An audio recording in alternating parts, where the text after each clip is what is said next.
Welcome. This is the fourth in a series of videos on cash flow for women in business, brought to you by Briefcase Essentials.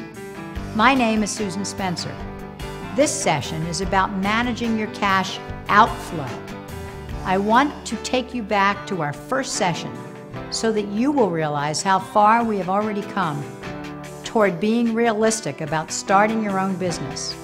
If you remember from session 1, I showed you a woman trying to catch some flying dollars. I wish those flying dollars were as easy to catch as they look. But the truth is, keeping dollars, cash flow in your business takes real discipline, something all women have an abundance of. So let's turn it on when it counts. Starting a business and managing your cash flow. Starting a business is filled with lots of surprises. One of the biggest surprises is how much of your cash flow goes out the door.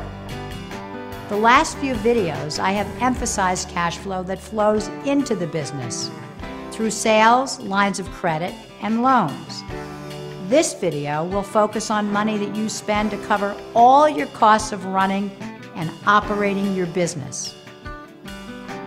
This is the same chart again that we started with in the beginning, just to refresh your memory. I want to show and tell you what it is really like with no sugarcoating so that you can minimize the surprises that you face in starting a business. Be prepared when you start a company to go at least 6 months without a paycheck, or do not leave your current employment to start your own business. When I started my food distribution company, I knew up front that I wasn't going to be able to pay myself a salary in the beginning. My only question was, how long?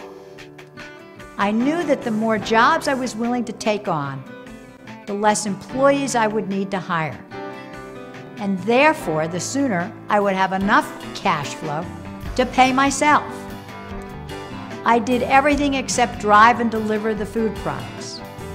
I was the salesperson, the bill collector, the billing clerk, the purchasing department, the bill payer, and the operations manager, all wrapped into one person.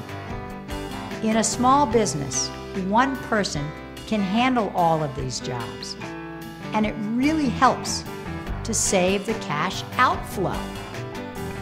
I followed one infallible principle when it came to cash flow. It's a great one to remember. Whatever was left after all the bills were paid was mine. Because my customers paid me really fast in this business, I had good cash flow from the first month, something that is very unusual in a startup business. In thinking about whether you're cut out for business, there are several questions you should ask yourself when managing your cash flow. If you answer no to the first part of any of these, you will conserve cash flow and have a much better chance of succeeding in your own business. 1. Do I need an office, or can I work out of my house? 2.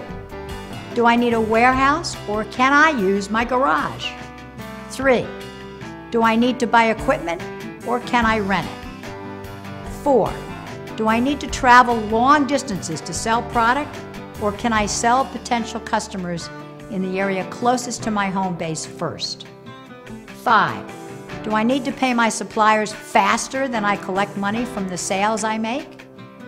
6. Do I need to have fancy stationery and other supplies in the beginning, or can I put invoices together myself? 7. Do I need to have someone design a fancy website, or can I find a way to start one myself? This is just a sampling of the cash flow decisions you will be making in your own business. Look at the chart that we started with one more time. If you can honestly put down all the costs that will have to be paid out, and many that will come out of nowhere, and you still want to start your own business, I think you have the right attitude to go for it. So what are the takeaways from this session on cash outflow? Be prepared by making a detailed schedule of all your costs, your cash outflow.